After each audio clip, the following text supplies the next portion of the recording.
But at the same time as this big movement of parties, we're also seeing, it's not simply a left-wing thing, the rise of populist anti-immigrant parties. So, for example, UKIP in the United Kingdom, who's also is growing in membership and gained 4 million votes in the last election. These waves of affiliation are transforming the phenomenon that Mayer diagnosed, but they haven't fully reversed it. And in particular, they haven't reversed it so far on what you might call the centre-right. There's little evidence of membership growth in the Conservative Party, yet in the UK at the moment, they are riding high, having played the electoral game thanks to millions in donations which allowed them to focus on the crucial swing votes with scientific precision. I don't have time here to talk about Tory strategy. There's been a very interesting new paper published by Compass about Tory hegemony, a Gramscian paper, which has just come out. Who is the author? Yes, it's by Ken Spores. It's out on the web. But provided the British economy grows, that's a big provision, the Conservatives are flourishing in the void. It allows them to steal policies, to manoeuvre at will, with little resistance. My warning then is that right-wing power can still succeed under these conditions. But we can say, therefore, that manipulative corporate populism has found a good home in Cameron's Conservative Party, with a capacity to adapt and survive, and that this should not be underestimated. However, corporate populism cannot now be re-adopted by the Labour Party. This is already the considerable achievement of the democratic insurgency. In their contest for the Labour leadership, Corbyn's 3 opponents, the mainstream opponents, did their best to strive for the magic of corporate populism. Perhaps to their credit, they lacked the full-blooded cynicism of a Blair or a Cameron necessary to pull it off. But more important, in my view, neither Labour supporters nor members of the public wanted any more of it. Hence the attraction of Corbyn.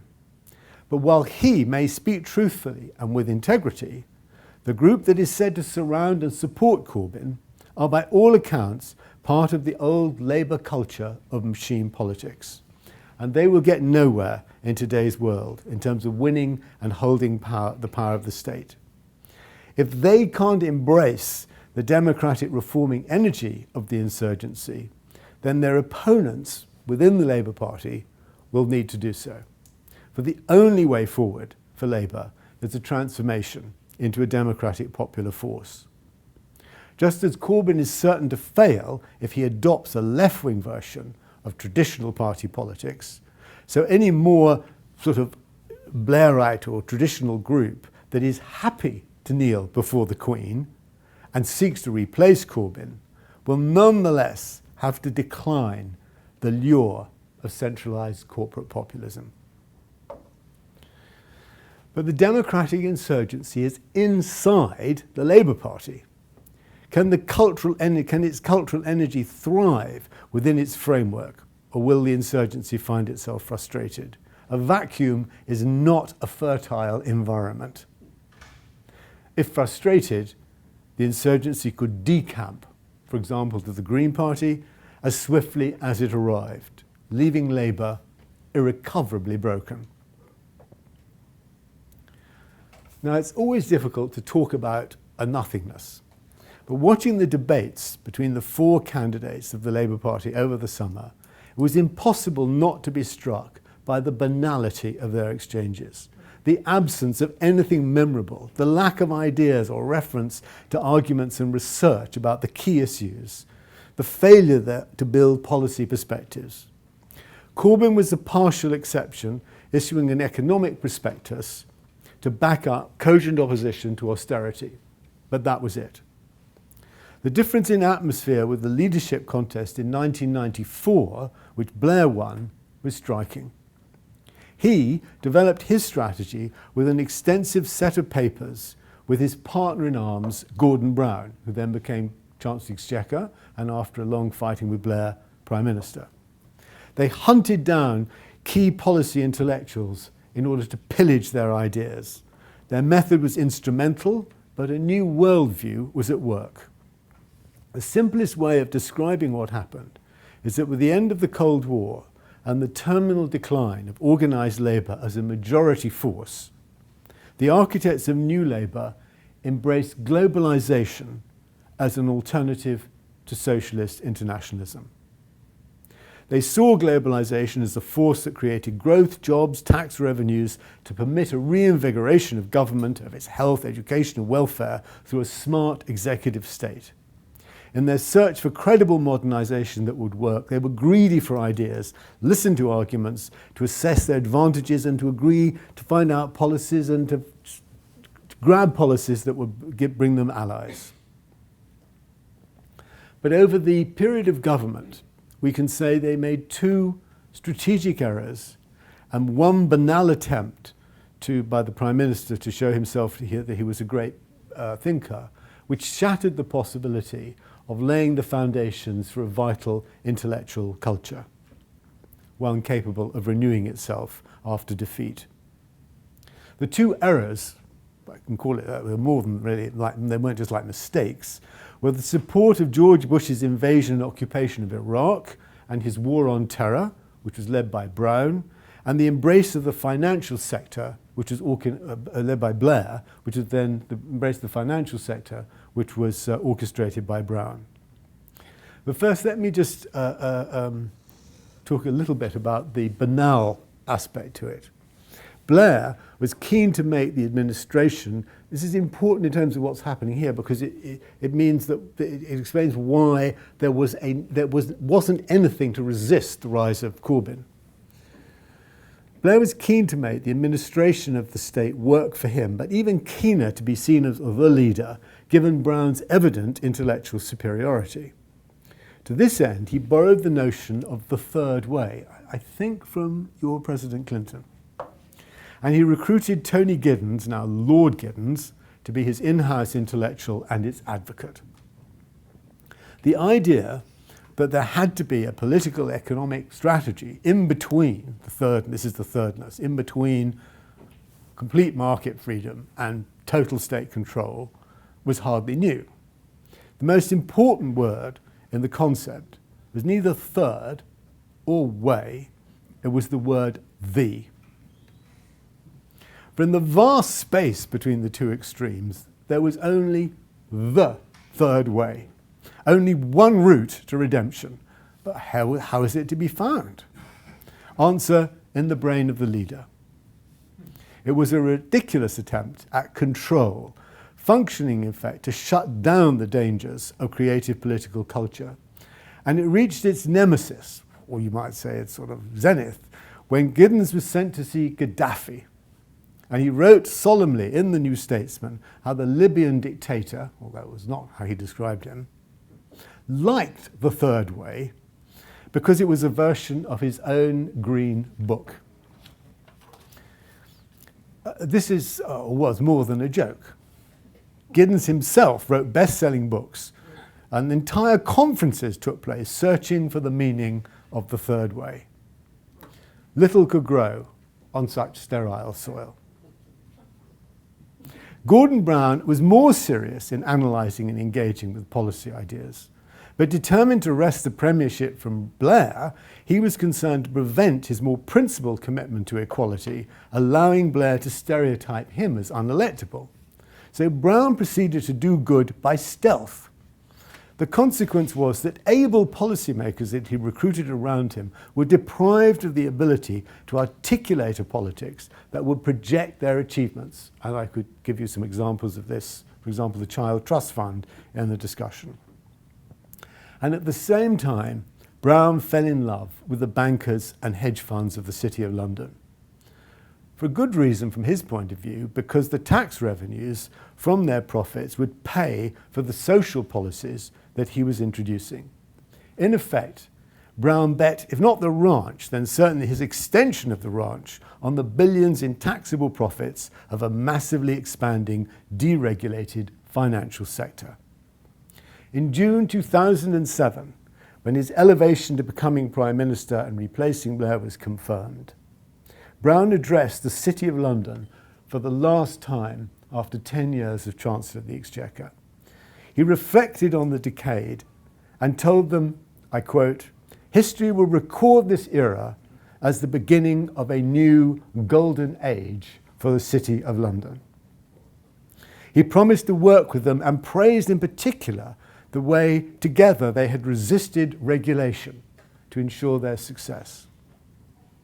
Within 2 months, interbank lending froze, and for the first time in a century, a British bank, Northern Rock, suffered a run, went bust, and the great financial crash had started, and the golden era turned to dust. When asked about Labour's responsibility in the leadership debate this year for the deficit that followed the crash, all 4 candidates agreed it was unfair that the Tories should argue the lie that it had been caused by Labour's overspending. The crash was caused in Wall Street, not Downing Street, they all concurred. Yet the Tory lie had a truth within it. Labour had been profoundly reckless in its collaboration with the market enemy, the dreaded banks and the funds, when it sought its share of their loot.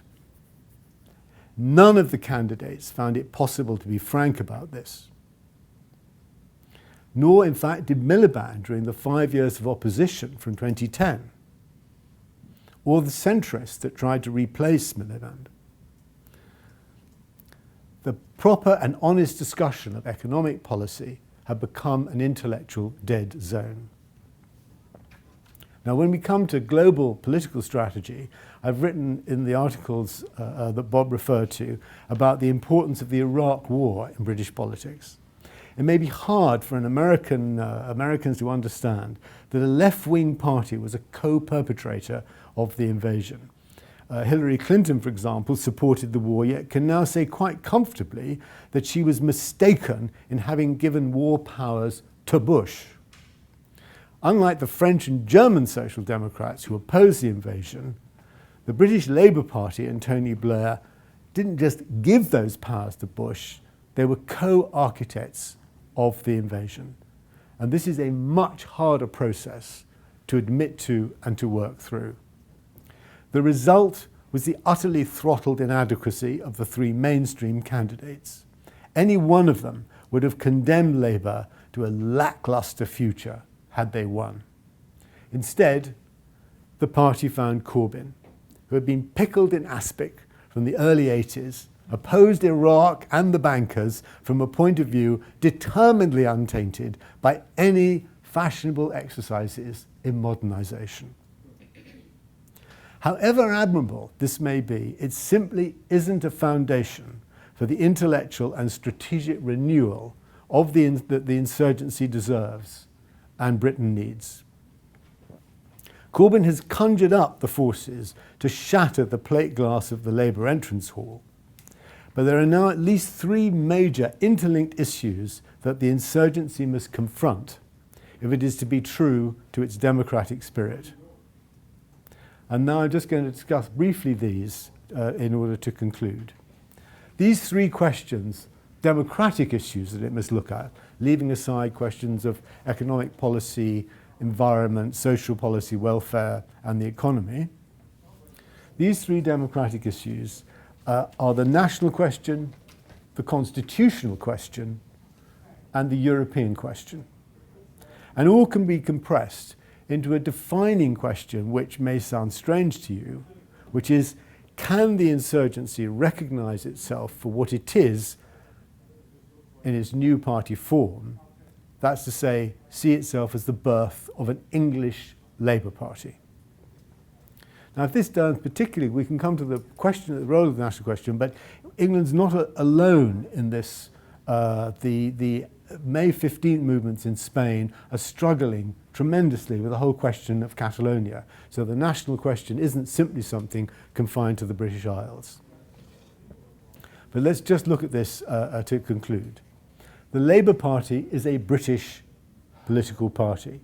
But what does it mean now to be British? For there's a Scottish Parliament created by referendum in 1999, and a centre-left Scottish government that has wiped out the Scottish Labour Party and deprived it even of seats in Westminster. Now, this question is not just being asked on the left. It's also being asked for the first time in very traditional quarters. The current Marquess of Salisbury, Robert Cecil, Lord Cecil, the current one, whose forebears have played an almost continuous role in high politics. Two prime ministers go back in the family, ever since their ancestor, William Burghley, was the advisor to Elizabeth I, has spotted the writing on the wall. He is a passionate unionist, but he can see that there has to be an honourable settlement with Scotland, and he has grasped that this means there needs to be a federal solution for the United Kingdom. Ideally, he has suggested, by making the Commons a House of Commons in English Parliament and replacing the Lords altogether with an elected federal British chamber. He recently convened a constitutional reform group that has issued an authoritative report.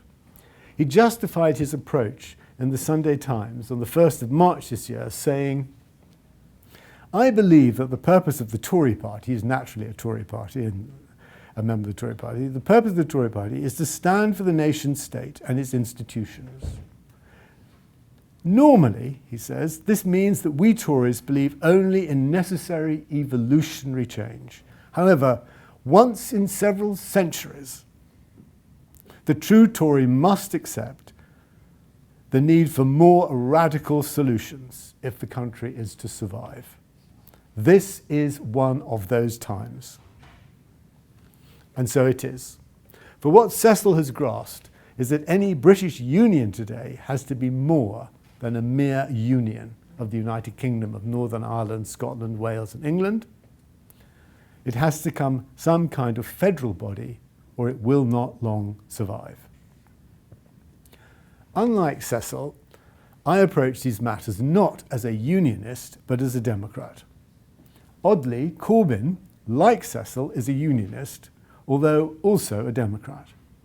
Both see that Scotland must have the right to self-determination, but the problem is not Scotland, it's England. And there are at last well-advocated arguments for an English approach among Labour politicians. We will see if Corbyn can overcome his own formation to be as far-sighted as Lord Salisbury and embrace those arguments. And this issue will be thrown into relief by the upcoming referendum on the membership of the European Union that Cameron has promised before the end of 2017. Reinforced by the immigration crisis that is sweeping Europe, those who are saying that the UK should leave are strengthening their positions, and there is a considerable likelihood that they will win. If so, they will take Britain completely out of the EU. Now, this will cause immense upheaval in the Tory party and quite possibly divisions within it. But it will also lead to the breakup of the United Kingdom, because Scotland is certain to vote to stay in Europe. Thus, Corbyn's elevation can be seen as part of a wider breakdown of British politics, not just Labour's, but also the whole place of the country and indeed of Europe.